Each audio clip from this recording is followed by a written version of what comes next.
Success Insight shares the stories of the people with passion and drive who make things happen in the world. Here's your host, Howard Fox. Hello, everybody. This is Howard Fox with Success Insight Podcast. I hope wherever you are, whatever you're doing, you are having a fantastic day. It is a pleasure today to introduce you to my next guest on the podcast, Tim Hast. Now, Tim is the author of Powerful Listening, Powerful Influence. He is a speaker, trainer, coach, and consultant. I can only say he has been around the block. I also should have mentioned he is a trained therapist or counselor, and he is the founder of Encore Life Skills.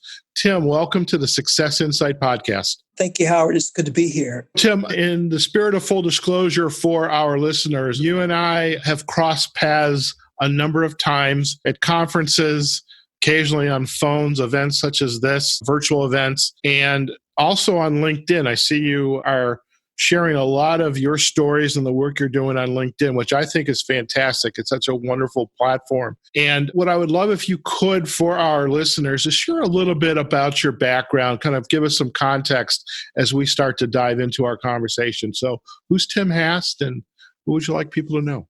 Howard, I didn't start out in organizational training and development or coaching. I started out as a therapist. But about 15 years ago, I realized that a lot of my clients that came to me were not there because they were depressed. Some were, but a certain percentage of my clients were there because they just wanted to be better at life or better at their careers. And I began to move into this area of counseling and later discovered that it's life coaching. And so as I moved into life coaching, I found that I had a particular affinity with people that are in business and trying to be more effective in their relationships, more effective in the way they communicated. And so that's really my sweet spot. I train and I coach on leadership issues and issues where people are getting along and influencing other people.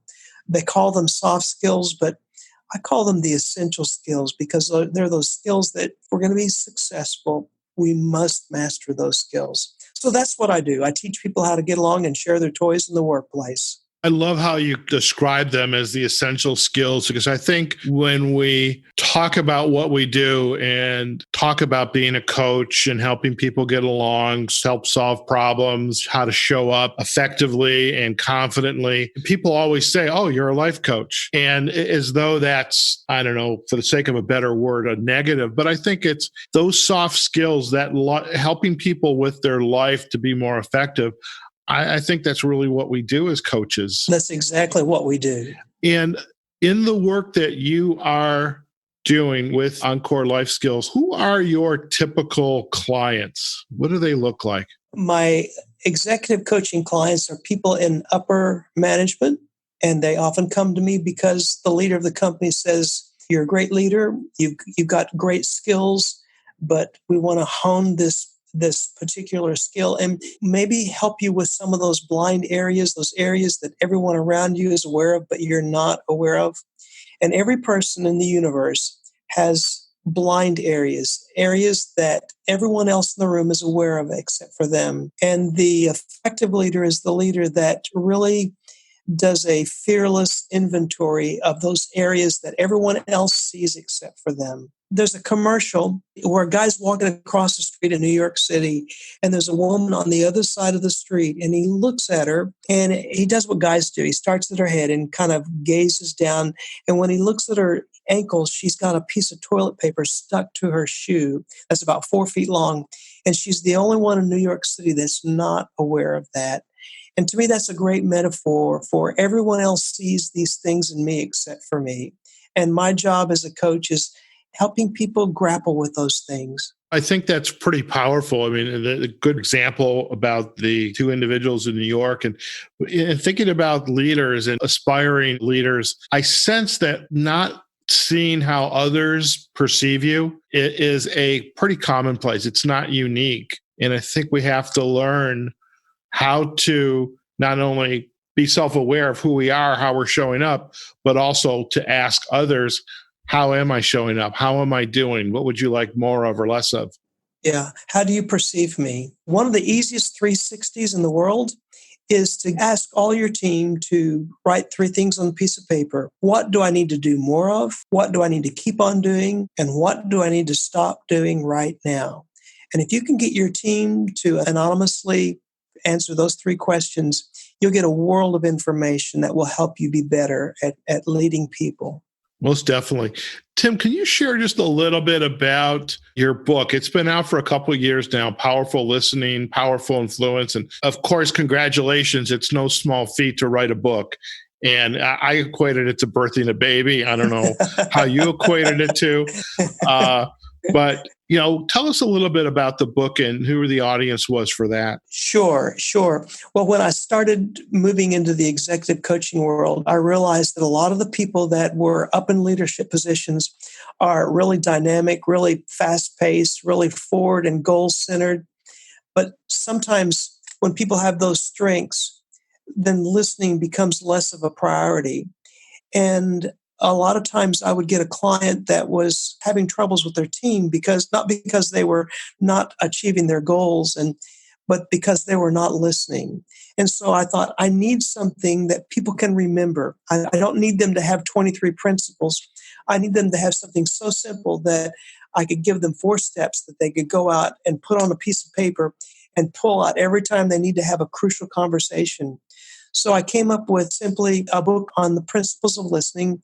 And I'm going to give the book to you right now. The 4 things I tell you in the book are: listen patiently, listen with your body, be aware of your body language, listen with your voice. That means playing back, paraphrasing what you hear, and then finally listening with your mind, which is simply visualizing what you hear people saying. If the human race would all engage in those 4 steps, the world would be a better place, because we do a lot less talking over each other and a lot more truly hearing each other. Oh, that's wonderful. Those 4 steps are powerful, and we most definitely need to practice those. And there was a quote on LinkedIn that I had seen today. It was about the importance of listening. And as you kind of paraphrased it, it's not listening to be heard or for you to have a chance to respond back, but it's listening to understand. Yeah. So often we listen, and I probably am doing this right now. We listen and we're thinking in our brain, I wish they would hurry up and shut up so I could get back in and talk some more. And I hope I didn't do that just then. Tim, I know you would not do that to me, and I would never do it to you. But if I did, I would want you to let me know that I was doing it. And likewise. I'm curious, speaking of LinkedIn, you were on LinkedIn recently, and it's got to how we decided, let's do a podcast together. It's been a while since you and I have chatted. You were at an event. It was kind of a Disrupt HR related, but at first I thought it was a TEDx style event. Maybe it is. But tell us more about what Disrupt HR was, and what did you chat about with the audience? Well, first of all, Disrupt HR is a nationwide movement, and it's geared like a TED Talk, only each talk is 5 minutes long. And it has something to do with HR, and it's of course its very name is disruptive. It's how can we see things in a different light? And so each speaker has 5 minutes to talk about their topic, and you are allowed 20 slides, and slides advance every 15 seconds. And you don't have control of the controller. And I'm a speaker. My safety device is having the controller in my hand, so you don't get the controller. You can see your slides on a courtesy monitor, but you have 5 minutes to make your point. And that's what the Disrupt HR movement is all about. If there's one near you, you need to go to one. It's a great evening of entertainment, and the talks are fast-paced, and you take a lot away. Fantastic. I will definitely check it out. I looked at the Disrupt HR hashtag, and I need to go back to it on LinkedIn. And to our listeners, go back on LinkedIn, just do up in the search field, do hashtag Disrupt HR, and you'll be able to learn more about it. And also, in deference to Tim and his book, Powerful Listening, Powerful Influence, we'll put a link to Tim's book on our show notes so you can go check it out on Amazon. Tim, regarding the Disrupt HR, what was your 5-minute talk on? Well, my talk was on a pastry chef's version of understanding culture. Oh, my. And we talk about culture a lot. It's kind of a buzzword these days, but we don't take time to define what is culture And what good is it to know about culture? And what can you do with it? How can you change the culture of an organization? And with my background in psychology, I'm particularly intrigued by what is it that makes a culture? And if I didn't like the culture of my organization and I'm leading that organization, how do I change that culture? And so that's what my talk was about. So, how is this work on culture informing the work that you're doing now? And by the way, before you answer that, I am sure, again, because I know you and I know your prowess as a speaker, you probably wowed them. You got a standing ovation.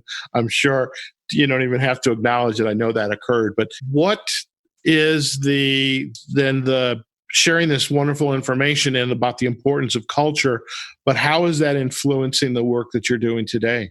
Well, really, what I do is I help organizations work more effectively. And if I can guide them in creating an environment where it feeds a healthy culture, then I'm doing my job. And I think I'm going to start by saying it's like a movie from probably 20, 30 years ago called City Slickers. There was a character in that movie, and his name was Curly. And he would hold his finger up and say, you need to know one thing. And if you know that one thing, the rest, I'm not going to say what he said because this is a family show. He said, the rest don't mean, and you fill in the blank. And that one thing that helps an organization be better is culture. Patrick Lencioni said that a healthy culture eats strategy for breakfast. And the older I get and the more I work, the more I believe that is absolutely spot on. So I define culture as the music, the background music in an organization. When you go to the movies and the movie starts, that music that you hear at the very beginning of the show, that will tell you how the movie ends. And the music playing in the background is the culture, and that culture is predictive of the success or the failure of that organization.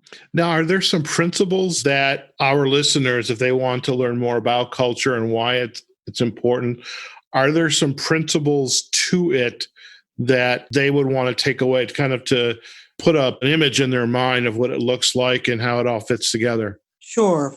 Well, if you think of building culture like baking bread, all different kinds of breads are created from 4 ingredients. And those 4 ingredients are water, salt, flour, and yeast. And the 4 ingredients to a healthy culture, if you think of a grid, at the very top of that grid is destination. And at the bottom of that grid is precedence. To the left of that grid is individuals. And to the right of that grid is groups. So precedence is where we're headed. It's our vision. The clearer the vision, the healthier the culture.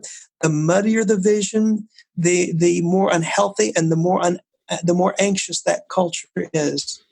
But vision alone is not enough because you can't forget where you came from. A famous historian said that if we forget history, we're condemned to repeat it. And if your company was founded by an entrepreneur that was a real control freak, you'll probably have a command and control culture, and you'll understand why. It's hard to change our culture if we don't understand where we came from. So destination, top of the grid, precedence at the bottom of the grid.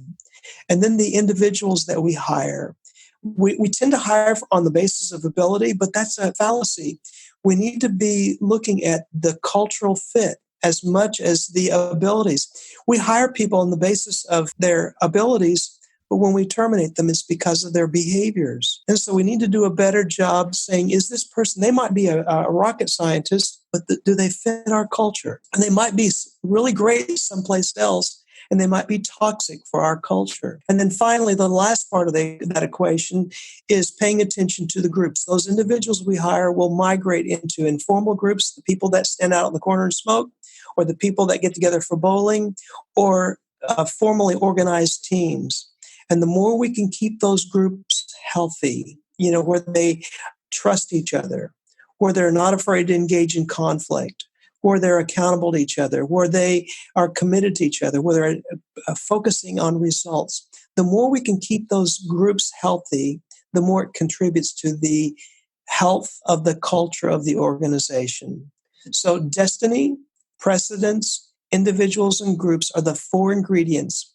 And if you tweak one of those 4 ingredients, you will change the culture of that organization for the better or for the worse. Very, very powerful. And just listening to your description in my mind is some of the major thought leaders that you and I have both come to appreciate. You mentioned them earlier, Patrick Lencioni and his work with 5 dysfunctions of a team, and even the ideal team player, because you can bring somebody into the organization because they look like you, talk like you, went to the same school as you, maybe even have the ability, but until you get to know them, and are they going to be a good fit for the rest of the culture? And you have to look at those softer behavioral components as well. And wonderful message. And, we wish you best on this work and helping to change culture. It certainly is a buzzword out there, much like the word authenticity is a buzzword. And I think, what the work that you do is really to put this idea of culture and to bring it alive, much like you're baking the bread. We're helping to bake a company and hopefully improve it and see it rise and flourish. So appreciate you sharing that. Tim, if our listeners would like to learn more about you and your work, where is the best place for them to go to do that? Well, they can find me on LinkedIn. Just enter Tim Hast. I think I'm the only Tim Hast on LinkedIn. Or they can email me. My email address is coach@att.net. Or you can Google my website, Encore Life Skills, and they're all they're memorable and easy to access. That's perfect. And we will most certainly provide the backlinks to the book on Amazon, to your LinkedIn profile, and to your website. We'll leave the email address as a part of the audio. We found it's probably best not to share email addresses, but okay. In any case, no, that's okay. Tim, I really appreciate you taking the time that you spent this afternoon to chat with us and our listeners on the Success Insight podcast. Having you as a colleague, a friend, and being able to share and with each other on LinkedIn and getting together like this is, that's what makes this work that we do fun, as well as running the business. It's fun, and having you in my life and even your lovely wife, Ruthie. And so we truly appreciate that. By the way, before I head out today on the podcast, you won an award or were notified of an accommodation this week, and with one of the tools you're using. I wonder if you're open to sharing what that might be? Sure. Well, I'm a authorized partner with Everything Disc. It's a Wiley solution. It's a personality assessment. And we reached the diamond level, or the highest level, the designation for the quantity of your cells. And so we reached diamond this week, and we're very proud of that. That's fantastic. I mean, and that's a testament to not only the work that you do, but the people, your customers, potential clients who are also believing in the work that you do. And that's fantastic, and really a hearty congratulations to you. And hopefully we'll be there at the conference this year, in the coming year, and be able to celebrate with you. Absolutely. Thank you again. Thank you. To our listeners, you just had the opportunity to meet Tim Hast. He's a good friend, colleague, fellow coach, and very active on the social sites, especially LinkedIn. And we were lucky Tim was able to take some time out from his busy day to chat with you, our listeners. So just a reminder, Tim's the author of Powerful Listening, Powerful Influence. We'll provide a link back in the show notes to Amazon. We'll also provide the backlinks to his website and the link to his profile on LinkedIn. That's about it for today, folks. I hope you enjoyed this podcast. And as I say, every podcast, wherever you are, whatever you're doing, go out there and have a phenomenal day. We'll see you on the next episode of the Success Insight podcast. Success Insight is a production of Fox Coaching and First Story Strategies. Find us online, successinsightpodcast.com.